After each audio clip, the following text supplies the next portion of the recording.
ഇന്ന് പെൺകുട്ടികൾക്കായുള്ള സാർവദേശീയ ദിനം സാമൂഹിക അസമത്വം അവസാനിപ്പിക്കുക എന്ന ലക്ഷ്യത്തോടെ 2008 മുതലാണ് ഇത് ആചരിച്ചു വരുന്നത്.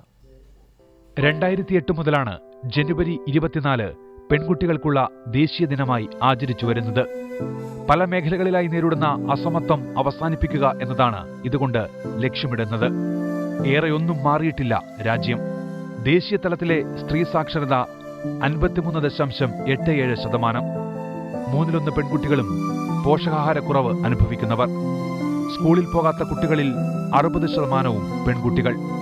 12ാം ക്ലാസ്സിൽ എത്തുന്നതിന് മുൻപ് കൊഴിഞ്ഞു പോകുന്നത് 61.5% പെൺകുട്ടികൾ.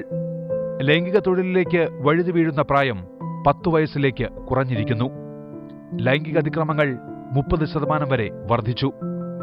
പെൺഭ്രൂണഹത്യയിലും ആശാവഹമായ മാറ്റങ്ങളില്ല. സമൂഹം പെൺകുട്ടികളെ ഉൾക്കൊണ്ടു തുടങ്ങുമ്പോഴും ഇനിയും മാറാനുണ്ട് ഏറെ. സമത്വം അകലെയാണ് ഇപ്പോഴും. News desk reporter.